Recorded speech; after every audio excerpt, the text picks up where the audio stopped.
Good evening, friends. Here we are again for spiritual story time. We began yesterday Tibetan Folk Tales, this wonderful book, and I think they're quite well written. And I'd like to continue today. Hope you had a lovely day. Don't read the news. Just be happy, like that. So this first story is called, it'll take me a moment here, Suparaka. Once in the great seaport of Buru Kacha, some merchants were making their ship ready for a long voyage. At the same time, a famous wise man was visiting the port. Although he was blind, he was by far the most renowned wise man in the whole of the kingdom, known for his great insight and compassion. When the merchant learned that such a great person was in their midst, they immediately sent for him and implored him to join them on their voyage. "It will indeed be auspicious," said one of the merchants. "He has served the king," said another, "and predicted many things. We must ask him to be our captain." So eventually the wise man agreed to go with the merchants on their voyage, and the merchants named him Suparaka, meaning captain. When the stars were visible in the crisp autumn sky and the winds were favorable, they set sail, bound for lands unknown, in search of treasure for which to trade when they returned to Burukacha.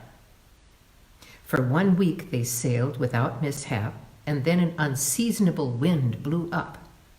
It tossed the ship to and fro unmercifully on the mighty ocean for many days, until finally they came to rest in a strange sea. The merchants were worried, for they had never been to such a strange place. Fish with bodies like humans and snouts as sharp as razors plunged in and out of the sea.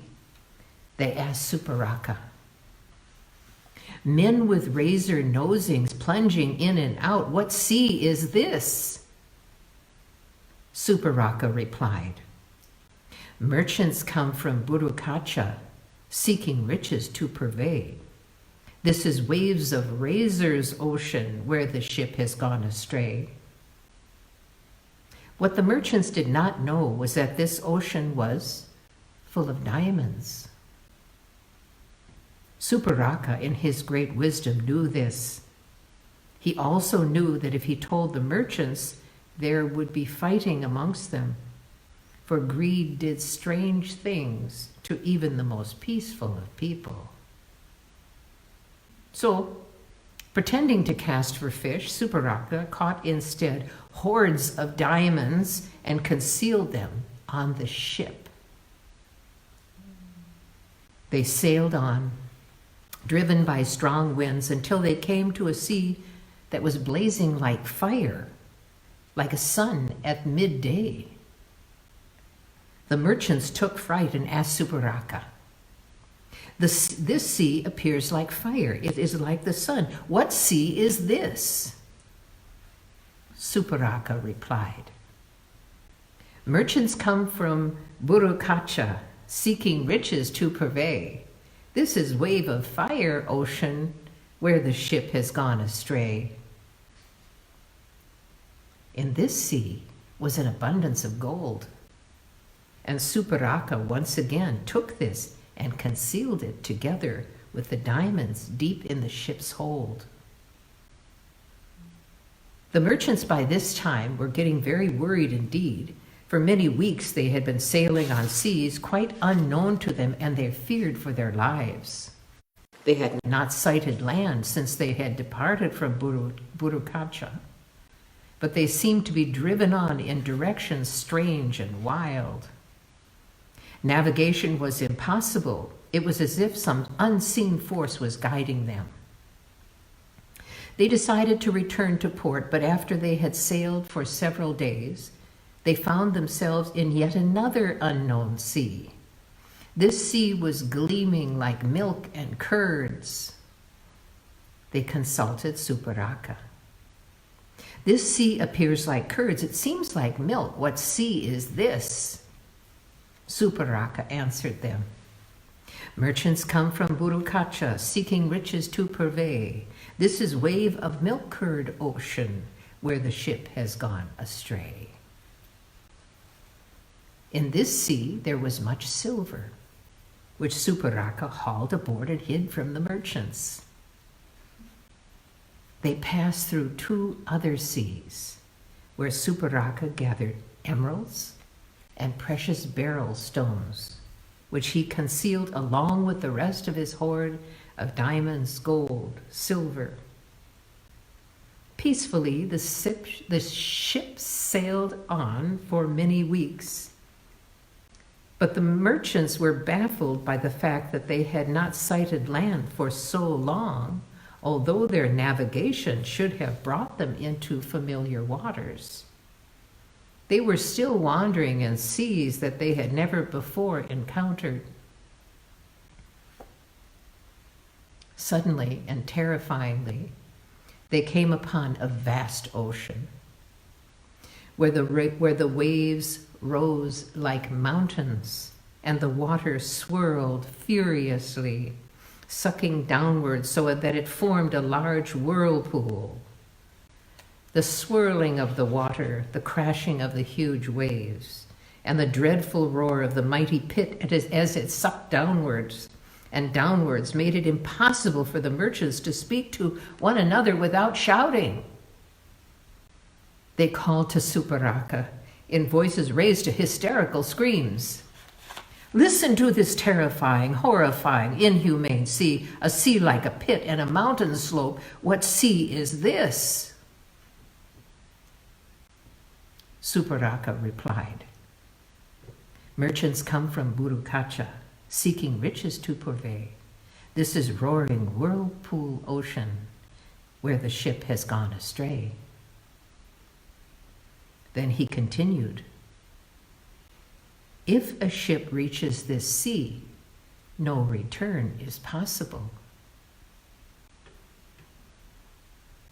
There were 700 men on the ship. And when they heard Suparaka's words, they all began to panic. Their wailing and screaming rose above the sound of the dreadful sea, in which they would surely lose their lives. They would be sucked into the huge pit of water and swirled downward to oblivion. When Suparaka heard their panic, he felt a great surge of compassion for them. He directed the merchants to bring him fresh garments, some scented water, and a bowl of food. They did as he requested. Suparaka knew that throughout his life he had tried to do good, never intentionally hurting any living being, and that if anyone could save the ship, it would be him. After he had washed himself in scented water, Suparaka put on his fresh clothes, ate his bowl of food, then made his way to the bow of the ship. When he had seated himself comfortably, Suparaka made the following asseveration of truth. As long as I can remember, ever since I've grown up, I am not aware of having intentionally hurt even one living creature. By this truth, may the ship return to safety. For 4 months, the ship had been wandering, but now it made straight for port, then traveled 1,100 cubits over dry land until it finally came to rest at the door of a sailor's house. Suparaka portioned out the gold, silver, and precious stones among the merchants, giving each an equal share. Then he addressed them, saying, with so many treasures you will have enough never to go to sea again. When he had given them his advice, he vanished to a city of the Devas. In a former life, the Buddha was the wise man Suparaka, and the merchants were his assembly.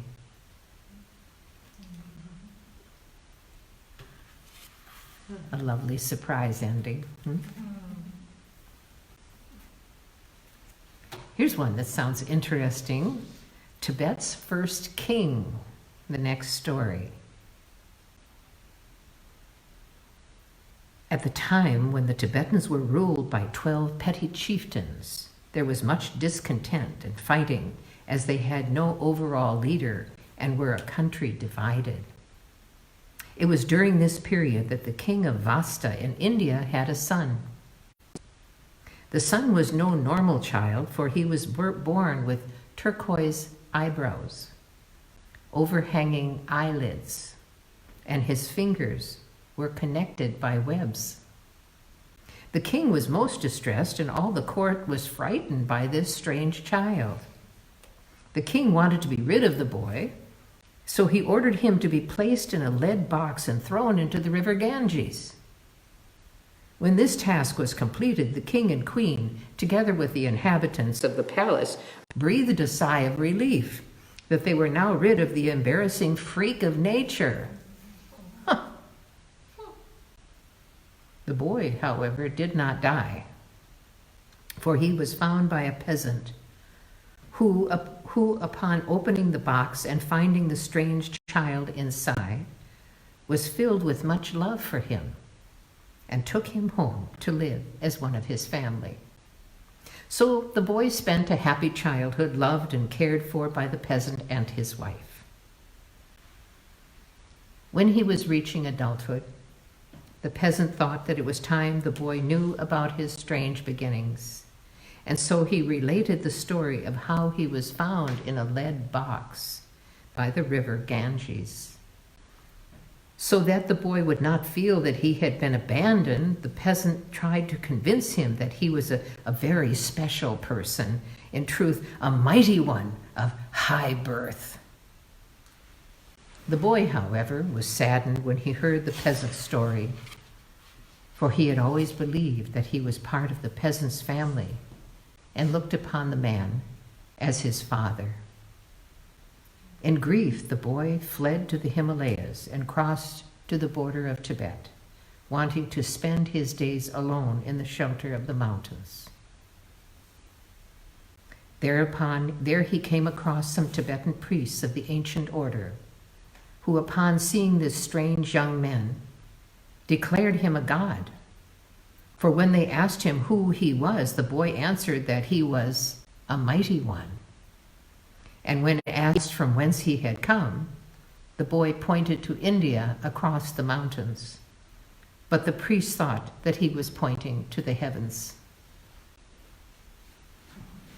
Because of the language barrier, they gave up efforts to communicate, and the boy was placed on a wooden chair which was set upon the shoulders of 4 men. The priest declared, "We shall make him our lord." And so he was known as the Neck Chair Mighty One, and was the first king of all Tibet. Well, that was fun. I don't think I've ever heard that story. My.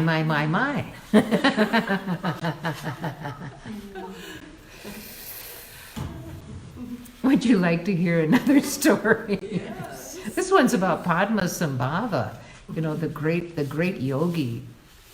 Padmasambhava and the felicity scarf. The felicity scarf, that's probably a kata, but let's see. There is a story told of Padmasambhava, the famous Indian teacher, who more than any other was responsible for bringing Buddhism to Tibet over 1,200 years ago.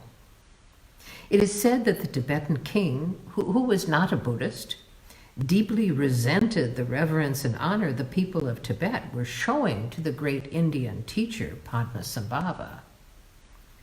Indeed, it seemed to him that the people revered Padmasambhava more than they did their own king. So the king decided to make sure that when the great teacher visited him, all the country's leaders would see this man, whom they honored so much, pay homage to their king. On the day of Padmasambhava's visit, all the courtiers were assembled to watch him pay his respects to the king, who waited to acknowledge the great teacher. The haughty king could hardly conceal his delight when Padmasambhava raised his arms as if to prostrate himself before the royal throne. But flames darted from Padmasambhava's hands and ignited the king's clothes, which were ablaze in seconds.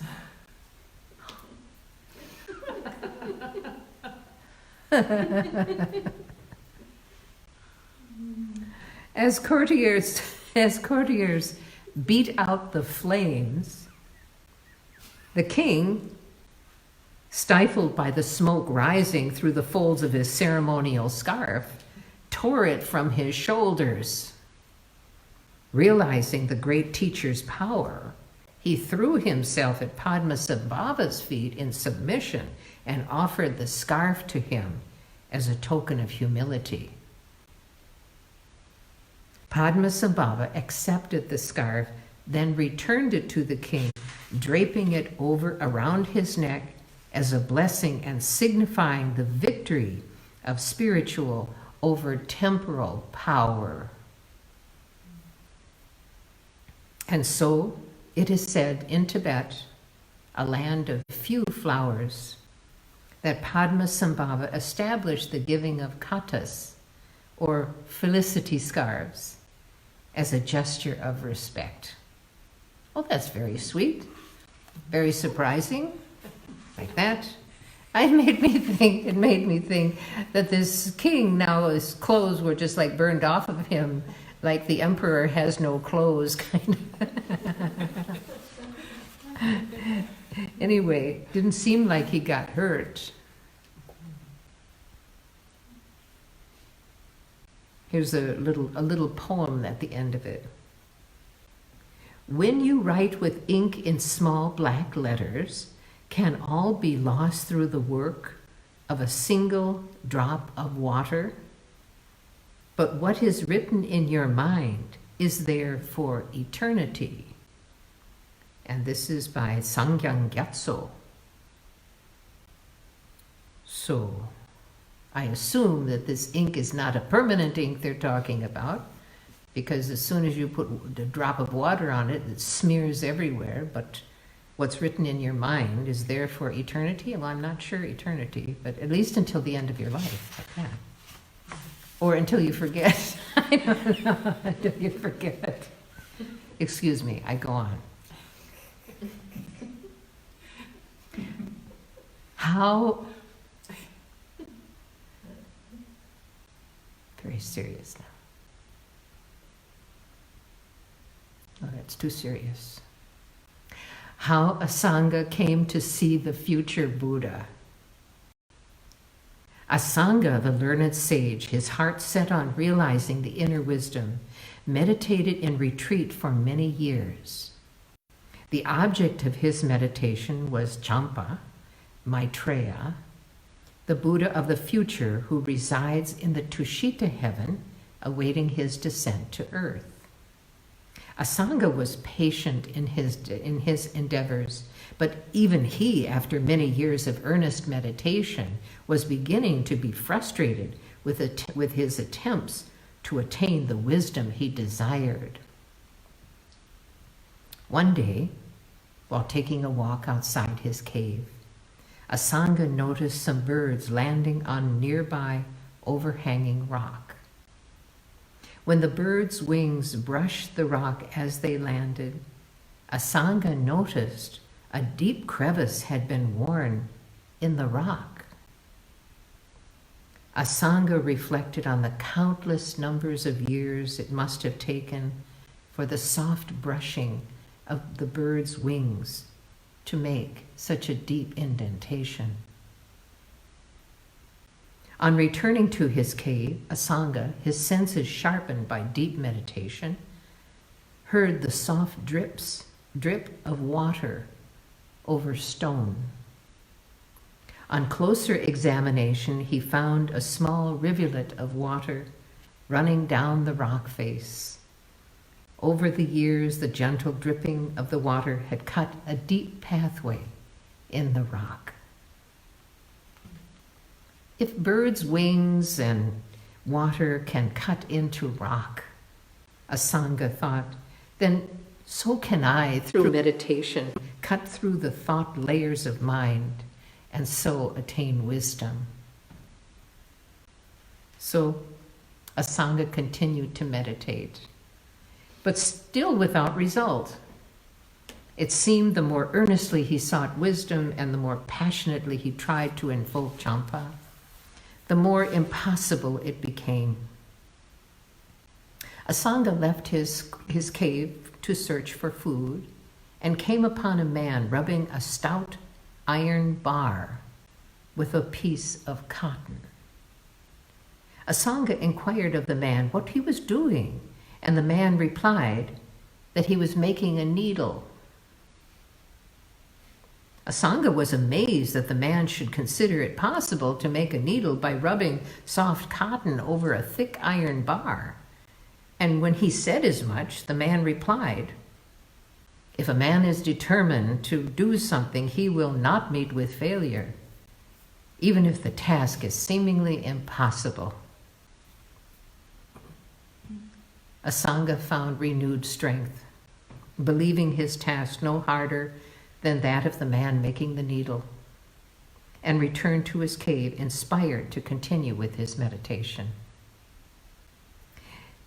After he had been meditating for 12 years, still without result, Asanga finally decided to leave his retreat and give up his meditation on Champa, for Champa would not appear to him, even after so many years of trying. On leaving his retreat, Asanga came upon a dog, mad with pain from a wound in its side, which was infested with worms. Asanga felt great compassion for the dog and wished to relieve its suffering, but he knew that if he removed the worms from the dog's side, that they would surely die for lack of food. Asanga decided to remove the worms and place them on his own flesh so that they would continue to live. Just as Asanga reached out to remove the worms, he held back. If I remove them with my fingers, he thought, I may crush them. So closing his eyes, Asanga leaned forward to lick the worms from the wound in the dog's side. Just as his tongue touched the dog, it disappeared, and in its place, bathed in a pool of brilliant light, appeared Champa, the future Buddha. Overcome with emotion, Asanga spoke to Champa. For so many years and in so many ways I have tried to see you. Why now? Now that my thirst is gone, do you appear before me? Champa replied, it is only now, through your great act of compassion, that your mind is pure and therefore able to see me. In truth, I have been here all along. Then Champa instructed Asanga to carry him on his back into the city so that the other people might see him. This Asanga did, but the people, their minds clouded by impure thoughts, could not see Champa, and they thought Asanga was mad when he cried that he had Champa on his back. One old woman who looked and who looked and saw a puppy on a Sangha's back, was immediately endowed with riches.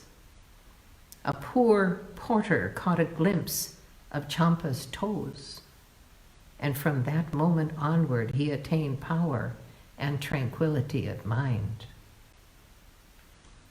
Champa then took a Sangha to the Tushita heaven, and there he was able to receive the teachings and gain the insight that had eluded him for many years.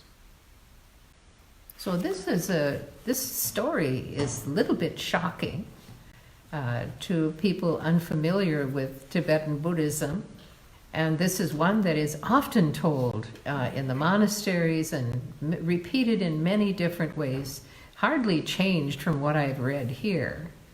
And not easy to understand, but we realize that it is an extraordinary method of compassion.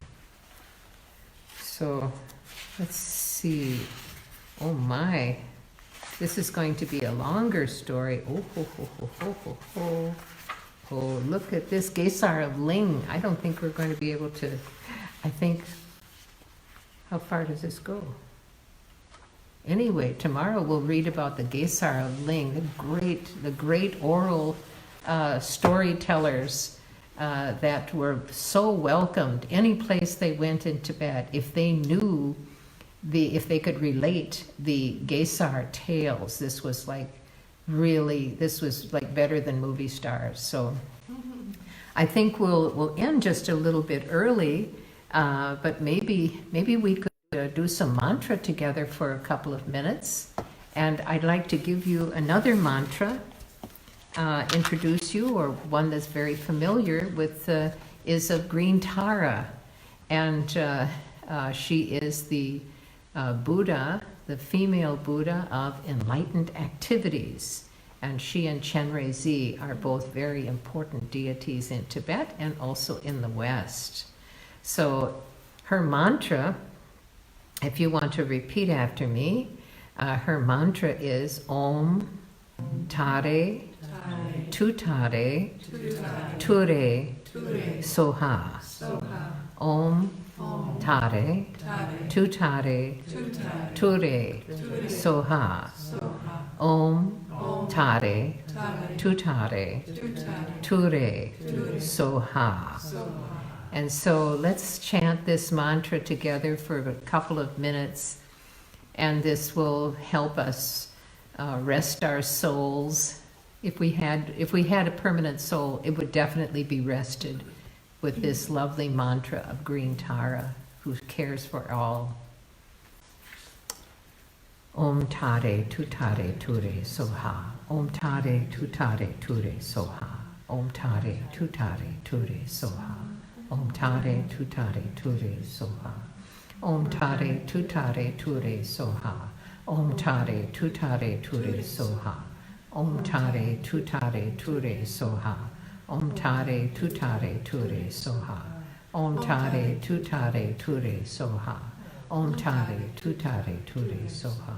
Om Tare Tutare Ture Soha. I'm going to do it fast now. You can do it slow. Om Tare Tutare Ture So. Om Tare Tutare Ture So. Om Tare Tutare Ture So. Om Tare Tutare Ture So. Om Tare Tutare Ture So. Om Tare Tutare Ture So.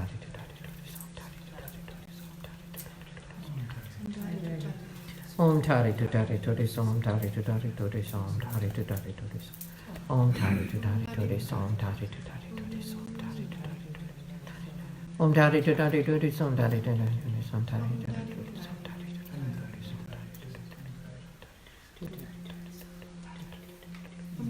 Om Tare Tutare Ture So. Om Tare Tutare Ture So. Om Tare Tutare Ture So. Om Tare Tutare Ture So. Om Tare Tutare Ture Soha. Om Tare Tutare Ture Soha. Om Tare Tutare Ture Soha. Many blessings. Maybe you recite this mantra as you're falling asleep tonight. And take much care. And tomorrow we'll do the longer story of the Gesar of Ling. I think you're going to enjoy that one too. Good night, many blessings.